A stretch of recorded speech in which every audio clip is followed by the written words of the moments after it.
Did anyone else know you had a problem, or did you keep it hidden? I kept it hidden. My mom had an inclination, but many people were like, Derek, we had no idea. And that was through most of the worst of my addiction. Double life, double life. Good, he says I was an excellent football player. I was above average. I wasn't that good, but I appreciate the hype there. But no, on the outside things look good, but on the inside, my drinking and using drugs was getting worse and worse and worse. Did you have friends in college, or did you not have as many as in high school? I did, but I was so wrapped up in my own problems, right? This narrow vision of poor me, and I had no way to deal with it, that I shut myself off from people. I lost the ability to communicate. When I first got sober in rehab, I worked in the front desk at a job, okay, the Boston Sports Club. I was the guy that scanned the cards as they come into the gym. I couldn't even say hi to people. Think about that.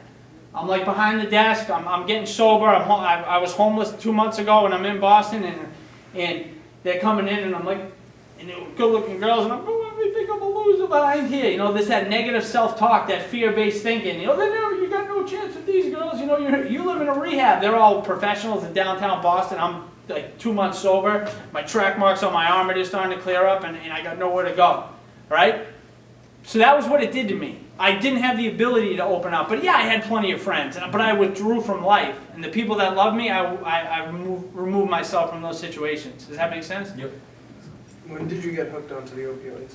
Okay, where was I in my story before? You're in college, All right, so now I'm drinking more and more and more, right? And life's not going very well. I dabble with cocaine, okay, a little bit, and that was a terrible idea. I wanted more every time I did it, and I fail out of school, okay, and I go home, right? I go back to what's comfortable. I started coaching football, and for a little while, things got better. I started coaching football. It gave me something to do. I started working out again. Working out is a natural high. The endorphins in your body, the dopamine that it produces, or whatever. I'm not a scientist, but I just know it makes you feel good, okay? It just makes you feel good, so things are starting to go good. I go back to school, okay? So now I'm coaching. I'm working out, things are good, I'm going back to school. My dad at this point was a full-blown heroin addict. He would walk in the house, he would go upstairs, and there was not a whole lot of communication there. He was very ashamed, he would hide it from me. And my brother started hanging out with people. Now, I was not an angel, but the kids he were hanging out with were not good people. They were into drugs, and my brother got into painkillers. So I'm coaching football, going to school, and I'm staying away from the real bad stuff for the most part. And there's a saying, if you hang out in a barber shop for long enough, you're going to get a haircut. All right? And I lived in that environment for long enough. Okay, and I'm not blaming anybody. I made the decision. I got to look in the mirror and own what I did, the decisions I make. It's not other people's fault. But I was at a family party. It's like 10 years ago. I answer your question directly. Sorry, but I was at a family party. Okay, and my cousin, who was always nice to me, who was not an abuser of alcohol or drugs, had pain medication left over from something he had done. He goes, hey, you want one of these? And I originally said no. And he goes, come on, everybody likes these. And I took one as casually as it was a Skittle. Didn't really know what it was. Just looked at it as a white pill. I took it, made me feel good. I had like 2 beers that night, no major consequences. It was the biggest lie I ever told myself. I said, I can casually take these pills, which I didn't know what they were. I certainly didn't know they were heroin in a pill. Okay? I can take these pills, have a couple beers, don't have to drink too much, don't have to get hungover, wake up the next day, feel all right. And 2 weeks later, I probably did the same thing. But now my brother's doing them, and now I'm justified. I can just take one here and there. Okay? Taking one here and there led me to using them every single day. And it was always a justification of, I'll only drink, right? And then it was, I'll just do cocaine on the weekends. Then it was, I'll just do perks, okay? And the classification of these drugs go in milligrams, okay? 5 milligrams, and I'm just saying this to show you the progression. 5 milligrams, 30 milligrams, 60 milligram, 80 milligram. I'll only stick to the 5s, and I'll only do one. Well, 2 weeks later, they're addictive, okay? The thing with opiates is when you take them, okay, your body develops a dependency on them, a tolerance to them, okay? Taking one after a month no longer works. I needed to take 2. I needed to take 3, I needed to take 4. So a month ago I was doing it once a week, spending $5. Now I'm doing it 3 times a week, and I need $20 a pop. 3 months from now, okay, I need 100 milligrams 4 times a week. Do the math. Okay, that's the unmanageability of addiction. I need more of the drug to get to where I want to be. The drug stops working. It no longer makes me feel safe and secure. It becomes something I need on a daily basis just to get through the day, and I'm spending 3 times as much money on it. And that took me into basically heroin addiction. And I used to say, I'll just eat them. I'll never snort them. Then it was, I'll just snort a half of one. Okay? And I'll only do it once a day. And I'll never do it before school. Before I went to school. I'll never do it before I coach. Okay? Every line I drew that I said I wouldn't cross, I ended up doing. I started needing it before school. I started needing it before football games. Okay?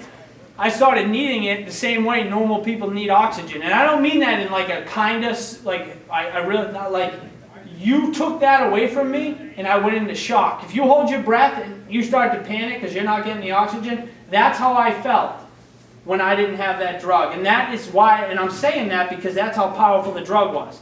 I didn't start off taking 1 Percocet at the Rome restaurant in the basement at a family party saying I'm going to do as many of these drugs as I can and lose everything and be homeless and end up shooting heroin and fail out of school and lose my coaching and steal from my mother, lose my self-respect, lie to my girlfriend, lose anything in life that was worthwhile. At the end of my using, the drugs were paramount to anything in my life. Anything in my life. I needed them as much as I needed oxygen. And it's progressive. It gets worse and never better. You know, it gets worse and never better. And there was basically times when I wanted to stop. And that was the worst part, is knowing I needed to stop. Looking in the mirror, knowing I was a phony. Okay, my father passed away in October. I'll tell this story real quick. My father passed away in October 26, 2009. Okay? I was in the grips of an addiction at that point. I couldn't deal with his death without drugs, okay, which was a lie I told myself. So I'm taking the medication now because I'm so addicted and I need it to cope with how I feel, okay?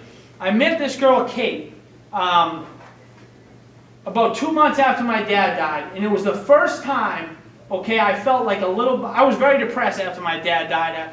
I was sleeping in all day and it was just this dark cloud over my head. I was doing drugs here and there, and it's kind of a blur, but I met this girl, Kate, okay? And Kate made me feel good, and me and Kate got along. And it was the first like ray of hope I had in a while, you know, through something outside of myself making me feel good. Does that make sense when I explain it like that? I'm reaching outside things making me happy, which is not normal. You should just be happy with yourself, who you are, doing positive things on a daily basis. But and we go out on New Year's Eve, right? And this was our second date, okay? And I drank so much alcohol. I think I almost got into a fight at midnight, okay? And this is the second time I've really been on a date with a girl. Like she should have just covered me right then and there. But we liked each other, so I drank so much.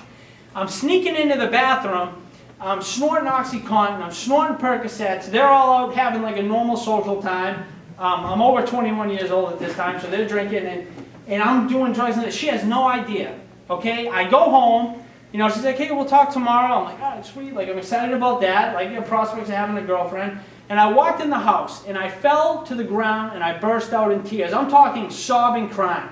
It hit me all at once. And I said, my dad, I'm never going to see my dad again, and I'm a phony. I'm a pill junkie. I got no way to stop, and this girl has no idea I'm using. And I knew at that point, like, we were going to have something, and I go, look at what you're doing, and you got no way to live your life. And I went over the toilet bowl, my brother was there, what's wrong with you? I was throwing up, and, you know, that's how I felt about my using, but I couldn't turn it around. I needed help in order to stop. You know, people sometimes, I used to think drug addicts were weak, and there was a moral issue, and they didn't have what it took to get clean. When you put this powerful stuff in your body, man, some of us no longer have the ability to call the shots. Many times I said, stop, don't do it, you're losing everything, don't do it, don't do it, don't do it. But my brain was so warped from these drugs, I always ended up going back to them. You know, because I believed the lie that they were going to make me feel good like they did the first time. And they don't. They don't work. It's a lie. It never works. Many people fall for it, and I'm lucky to even be standing here alive. So that whole thing happens, and Did your dad overdose? No, my dad died a worse way. He died from liver disease, which is a prolonged terrible way to die. Right? I don't need to go into details, but it was where he would have been better off overdosing, to be honest with you. His liver gave way, and he died. It took him over a year to finally pass. He had dementia. Your brain stops working. Horrible thing, you know. But it's a result of the use and abuse of drugs. So now I manage my life somehow, living a double life for about a year and a half, and then I start to lose everything. Okay, I can no longer hold a job. I get fired. I lose Kate, and I go in and out of rehab. I lived in a homeless shelter for about a month, and at this point, I'm a full-blown IV drug user. It's August of 2011. I drive down to Woonsocket, Rhode Island. I end up getting drugs off a drug dealer, and you know, just what it does to you as a person. Okay, I had stolen from this dealer a week before, and I'm not saying this to brag or to glorify it. I'm just saying this story because this is how crazy it did, what the drugs did to me. I robbed this guy the week before. I got no one else to call. I call the same guy I just robbed, so I'm waiting for the stuff. One guy comes up on this side of the car, another guy comes up on this side of the car, and I'm not worried about my safety. I'm just like, they better give me these drugs. I don't kid, just give me the drug. I had money at this time, and I do that. They give me the drugs. I said, no, knock it off, cut the crap. They didn't care. They just wanted the money. And I do the drugs. I'm on the ride home, and I end up overdosing. Okay, go completely out at the wheel. And this isn't the first time. The first time I ever shot heroin, I had to look away. Someone else hit me. I overdosed. I'm on the ground shaking like this. Okay, and I overdosed at the wheel. I hit a flatbed tow truck. Okay, one of those tow trucks with the long beds. I almost went underneath it. I got a big scar right here, big gash on my arm. My arm's practically falling off. I'm bleeding everywhere. I end up getting life flighted in the helicopter from the accident scene to the hospital, okay? My brother and mom showed up a couple hours later, and all I could say to them was, I'll go to rehab, but let me go home one more time. This is how insane my thinking is. I just want to use one more time. Let me go get high one more time, and then I'll go to rehab. I swear to God I'll stay this time, all right? They threw me in the insane asylum at the hospital. That's where I belonged, and because my thinking was just so warped, the drug owned me. I ended up going to a rehab for 5 days. They said, Derek, do you want to stay the weekend? I thought about it for about 3 seconds. The good side of my brain said, you need help. The other side of my brain says, this isn't worth it. Just go get high. I go home. Now, here's where the drugs have taken me. I got a backpack, okay, with all my clothes in it. I got scars all over my body, all right? I get on the green line, okay, in downtown Boston, which takes me to the purple line, which takes me back home. Okay, I got to show the guy on the train my pass. I'm a grown man, and I have to say, here's my pass to get on the train, sir. I don't have $1.70 to get on the train. It's a great feeling, let me tell you. You feel worthless, you know. I'm on the train. I run into actually an old friend from Franklin who was good friends with my dad when my dad was doing well. They coached together. We had a conversation. I get off the train, and I'm walking through my hometown, town like this, Franklin, off the train station. I totaled my mother's car the week before, so I got no car. She can't even come pick me up. She doesn't even want me to come home. I got my luggage, my bandages, and I'm just like, I'm the biggest loser in the world. I went home and I said, I broke down crying. I said, you know what? I've had enough. I'm going to get high.